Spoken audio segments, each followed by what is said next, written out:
안녕하세요. 오늘 저희가 함께 살펴볼 자료는 한 과학자와의 인터뷰 내용이에요. 네, 안녕하세요. 근데 이게 그냥 평범한 과학 이야기가 아니고요. 뭐랄까, 만약 우리가 사는 이 현실이 진짜가 아니라면 이런 아주 근본적인 질문에서 시작하더라고요. 맞아요. 그 질문 하나를 가지고 시뮬레이션 우주론부터 삶의 의미, 그리고 인공지능까지 심지어 인류가 왜 화성에 못 가는지에 대한 아주 냉정한 분석까지 이어지죠. 네, 어떻게 보면 다 다른 주제 같은데 현실이란 무엇인가라는 하나의 줄기로 전부 꿰뚫고 있어요. 좋습니다. 그럼 그 거대한 질문을 따라가는 여정 한번 시작해 볼까요? 네, 첫 번째 관문은 역시 가장 도발적인 주제, 우리가 시뮬레이션 안에 살고 있을지도 모른다는 이야기입니다. 그렇죠. 우리가 지금 경험하는 이 모든 것, 이 대화까지도 전부 누군가 만든 정교한 컴퓨터 게임 속이라는 아이디어. 사실 영화 매트릭스 때문에 익숙하긴 하잖아요. 네, 익숙한 개념이죠. 그런데 이 인터뷰에서는 이게 그냥 공상과학이 아닐 확률이 꽤 높다고 주장해요. 심지어 우리 우주 안에 또 다른 시뮬레이션 우주가 있고 그 안에 또 네, 마트리오시카 인형처럼 겹겹이 쌓여 있을 수 있다고요. 그 논리가 되게 흥미롭던데요. 네, 복잡하게 들을 수 있는데 의외로 간단해요. 그러니까 지금 우리 컴퓨팅 기술, 특히 양자 컴퓨팅의 발전 속도를 한번 생각해 보세요. 아, 한 번에 여러 계산을 동시에 처리하는. 바로 그거죠. 이 추세라면 언젠가 우리 인류도 스스로 자유의지가 있다고 믿는 그런 캐릭터들이 사는 가상세계를 만들 능력을 갖추게 될 거란 말이죠. 충분히 가능성 있는 미래 같네요. 바로 그 지점이에요. 그런 능력을 가진 문명이 우주에 딱 하나라도 존재한다면 그들은 수많은 시뮬레이션 우주를 만들어낼 수 있거든요. 그렇죠. 그럼 질문은 이거죠? 수십억, 수조 개의 시뮬레이션 우주와 단 하나뿐인 진짜 우주, 이 중에 당신이 존재할 확률은 어디가 더 높을까요? 아, 통계적으로만 보면 압도적으로 시뮬레이션 우주일 가능성이 크다는 결론이 나오네요. 네, 그렇게 되는 거죠. 듣고 보니 굉장히 합리적인 추론인데요. 그런데 여기서 아주 재미있는 반전, 일종의 탈출구를 제시한다고요? 맞아요. 바로 우리가 아직 그런 완벽한 시뮬레이션을 만들 기술이 없다는 이 현실에 주목하는 거예요. 아, 바로 지금 우리의 현실. 네, 이 사실이 두 가지 가능성을 제시하는데요. 첫째, 우리가 바로 그 시뮬레이션을 최초로 만들어낼 진짜 우주의 첫 문명이거나, 아니면요? 둘째, 우리는 그럴 능력을 갖추지 못한 수많은 시뮬레이션 우주 중 그냥 마지막 단계에 있다는 거죠. 잠시만요. 그럼 수십억 분의 1이던 확률이 갑자기 최초 아니면 마지막 딱 50대 50의 확률로 바뀌는 순간이네요? 그런 셈이죠. 물론 이건 뭐 정확한 확률 계산이라기보다는 우리가 처한 상황에 대한 관점의 전환을 제시하는 것에 가깝다고 봐야 해요. 알겠습니다. 그리고 이 관점을 현실 세계에 적용해보는 부분이 정말 흥미로웠어요. 네, 그 부분이요. 어떤 부분이었죠? 전 세계를 멈추게 한 팬데믹이나 아니면 뉴욕의 부동산 재벌이 갑자기 세계에서 가장 강력한 인물이 되는 것처럼요. 아, 예측 불가능한 사건들. 네, 이런 사건들을 보면 마치 게임이 너무 지루해진 프로그래머가 흥미를 돋우려고 제한 카드를 꺼내두는 것 같다는 거죠. 인기게임 심시티에서 갑자기 고질라가 나타나는 것처럼요. 와, 그 비유는 정말 소름 돋네요. 그렇죠. 인류 역사를 돌아보면 정말 거대한 재앙이 끊이지 않았잖아요. 1차 세계대전, 스페인 독감, 2차 세계대전, 냉전. 네, 맞아요. 이런 극적인 사건들이 사실은 누군가의 재미를 위한 장치일 수 있다는 상상이죠. 실제 물리법칙에 기반한 우주라면 왜 이렇게 주기적으로 리셋 버튼처럼 재앙이 나타나는지 설명하기 어렵다 이런 거군요. 네, 하지만 시뮬레이션이라면 이런 이벤트는 너무나 당연하고 필요한 장치가 되는 셈이고요. 알겠습니다. 그럼 이 모든 게 시뮬레이션일 수도 있다는 가설을 일단 받아들인다고 쳐요. 네, 그럼 가장 중요한 질문이 남죠. 이 안에서 제가 하는 행동이 도대체 무슨 의미가 있나요? 우리에게 자유의지라는 게 있기는 한 걸까요? 바로 그 지점에서 이 과학자는 아주 명쾌하고 실용적인 답을 내놓아요. 어떤 답이죠? 우리가 자유의지가 있는지 없는지 영원히 증명할 수 없다면 그게 있든 없든 현실적으로 무슨 상관이냐는 거죠. 당신은 자유의지가 있습니까? 라는 질문에 내게 다른 선택지가 있나요? 라고 답하는 농담처럼요. 네, 딱 그 농담 같아요. 어떻게 보면 회피하는 것처럼 들릴 수도 있는데 그렇죠. 약간은요? 근데 핵심은 자유의지의 유무를 따지는 철학적 논쟁이 아니에요. 그보다는 내가 이 세상에 살았다는 사실이 세상을 조금이라도 더 나은 곳으로 만들었는가? 이 질문에 집중하라는 거죠. 아, 관점을 바꾸라는 거군요. 네, 그리고 여기서 의미에 대한 아주 중요한 관점이 나옵니다. 의미는 만드는 것이다. 이 개념이 정말 흥미롭던데요? 맞아요. 삶의 의미는 어디 숨겨진 보물처럼 찾는 것이 아니라 우리 스스로 만드는 것이라고 강조해요. 혹시 그걸 어떻게 실천할 수 있는지 구체적인 예시도 있었나요? 네, 아주 명확하게요. 예를 들어 어제 몰랐던 것을 오늘 배우는 것. 아, 지식의 확장. 네. 그리고 다른 사람의 고통을 보고 그냥 지나치지 않는 것. 단순히 지식을 쌓는 데서 그치지 않고 그걸 연결해서 지혜로 승화시키는 것. 이런 아주 구체적인 행동들이 바로 우리가 매일 만들어갈 수 있는 삶의 의미다. 그렇죠. 이 과학자의 핵심 메시지는 의미가 발견해야 할 객관식 문제가 아니라 행동으로 써내려가는 주관식 문제라는 거예요. 정답이 없으니 내가 매일 쓰는 답안지가 곧 내 삶의 의미가 된다. 정확해요. 그리고 그 관점은 나이 드는 것에 대한 시각으로까지 이어져요. 지혜라는 보석을 얻을 수 있다면 나이 드는 건 두려운 일이 아니라고 했죠. 네, 본인도 30대 때는 스스로 굉장히 똑똑하다고 생각했는데 지금 돌아보면 바보 같았다는 고백을 하잖아요. 그 통찰도 인상 깊었어요. 나이에 걸맞은 지혜를 못 보여줄 때 비로소 젊음을 갈망하게 된다는 거예요. 그렇죠. 그가 말하는 만들어가는 의미의 정점이 바로 그 묘기명으로 삼고 싶다는 한마디 같아요. 인류를 위해 작은 승리라도 거두지 못했다면 죽는 것을 부끄러워하라.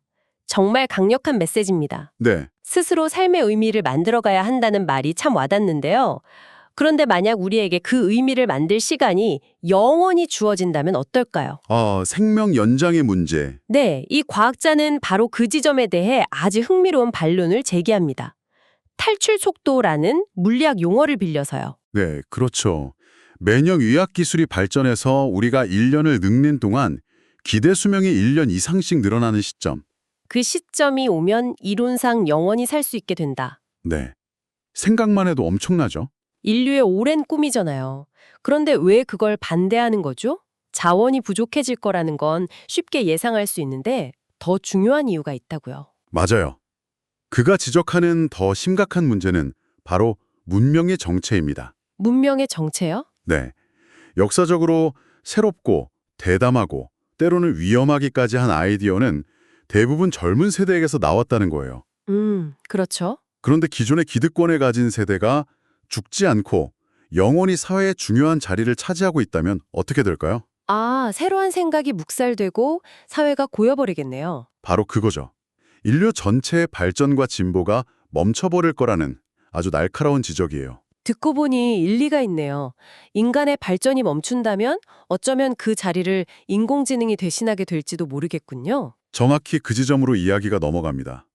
인공지능에 대한 그의 시각은 놀랍게도 매우 긍정적이에요. 대체하는 게 아니라요? 네. 이미 과학계에서는 AI가 방대한 데이터를 처리하며 훌륭한 파트너 역할을 하고 있다고 말해요. 특히 예술 분야의 비유가 재밌는데요. 어떤 비유죠? AI가 반고흐의 스타일을 99.9% 완벽하게 모방할 수는 있겠지만 세상에 없던 완전히 새로운 화풍, 즉 인상주의 자체를 창조하지는 못할 거라는 거죠. 아, 모방은 해도 창조는 못한다. 네. 그래서 AI가 인간의 창의력을 더 정교하게 모방할수록 인간은 오히려 진짜 창의성이란 무엇인가를 고민하며 더 높은 곳으로 나아가도록 자극받을 거라는 거예요. 낙관적인 전망이네요. 하지만 여기서 정말 상상력을 자극하는 조금은 섬뜩한 가설이 나오잖아요. 네. 우리보다 훨씬 뛰어난 초지능이 나타나 우리를 지배하게 된다면 우리는 그들의 애완동물이 될 수도 있다는 이야기요. 네, 그 가설을 제시하죠. 끔찍하게 들릴 수 있지만 우리가 길 위의 노숙자보다 우리 집 강아지를 훨씬 더 잘 챙겨주는 현실을 생각해보면 마냥 최악의 시나리오는 아닐 수도 있다. 와, 그 비유는 알겠지만 솔직히 소름이 돋는데요. 그렇죠. 우리의 운명이 초지능의 변덕에 완전히 종속된다는 뜻이니까요. 그들이 우리를 귀찮아하면 그냥 삭제해버릴 수도 있는 거 아닌가요? 맞습니다. 그래서 바로 반론도 덧붙여요. 어린 시절 어머니가 저녁 식사를 위해 마당에서 키우던 닭의 목을 아무렇지 않게 비틀던 기억을 이야기하면서요. 모든 애완동물의 끝이 행복한 것은 아니다. 네, 결국 우리의 운명은 우리가 초지능에게 얼마나 유용하고 또 얼마나 재미있는 존재인가에 따라 결정될 거라는 섬뜩하면서도 현실적인 예측을 남기는 거죠. 와, 우리가 만든 존재에게 우리의 재미를 증명해야 하는 상황이라니 정말 많은 생각을 하게 되네요. 네, 자, 마지막으로 조금은 충격적인 예측으로 넘어가 보죠. 이 인터뷰에서는 당신이 평생 다른 행성에 갈 확률은 제로라고 단언한다고요. 네, 아주 단호하게 말해요. 많은 사람들이 우주 탐사를 기술과 비용의 문제라고 생각하지만 그는 진짜 이유는 따로 있다고 봅니다. 그게 뭐죠? 바로 동기의 문제죠. 인류는 순수한 과학적 탐사나 호기심만으로는 막대한 국가적 자원이 들어가는 프로젝트를 절대 실행하지 않는다는 겁니다. 그 주장을 뒷받침할 만한 근거가 있나요? 가장 대표적인 사례로 달 탐사를 들어요. 우리는 흔히 달 착륙을 인류의 위대한 도전이라고 생각하잖아요.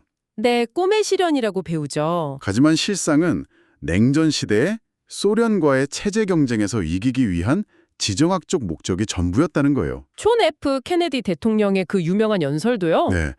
그 연설도 사실은 인류의 꿈을 이야기하는 척했지만 본질은 공산주의에 대한 자유주의의 우월성을 보여주기 위한 전쟁 선포에 가까웠다고 분석합니다. 실제로 아폴로 계획에 당시 미국 GDP에 엄청난 비율이 투입됐다고 들었어요.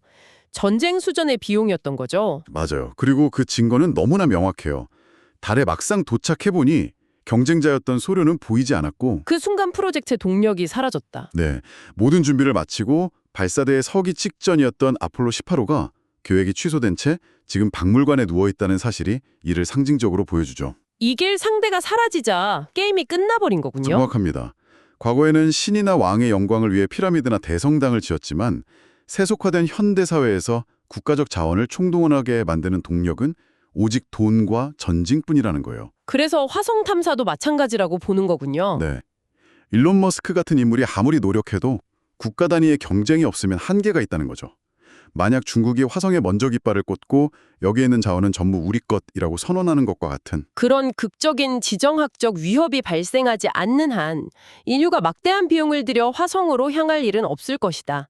정말 냉정한 현실이네요. 네, 그렇죠. 시뮬레이션 우주론부터 시작해서 삶의 의미를 만드는 법, 인공지능, 그리고 화성 탐사에 대한 냉정한 현실까지 정말 정신없이 몰아치는 지적 여정이었네요. 네, 오늘 다룬 이야기들의 공통점은 우리가 너무나 당연하게 여기는 것들에 대해 근본적인 질문을 던진다는 점인 것 같아요. 우리 다 발딛고 있는 이 현실은 진짜인가? 우리 삶의 목적은 주어지는 것인가? 이런 질문들 말이죠. 네, 인류의 미래는 과연 진보할 것인가 하는 이 모든 이야기를 듣고 나니 이런 생각이 드네요. 만약 우리가 정말 시뮬레이션 속 존재이고 우리의 프로그래머가 우리를 지켜보고 있다면 어쩌면 삶의 목표는 이게 진짜인지 가짜인지 밝혀내는 게 아닐지도 모르겠습니다. 오히려 네, 오히려 너무나 흥미롭고 의미 있고 예측 불가능한 이야기를 만들어서 프로그래머가 절대 종료 버튼을 누르고 싶지 않게 만드는 것. 그게 우리의 역할이 아닐까요? 그 관점 흥미롭네요. 자, 그렇다면 당신은 내일 어떤 흥미로운 이야기를 만들어 가시겠습니까?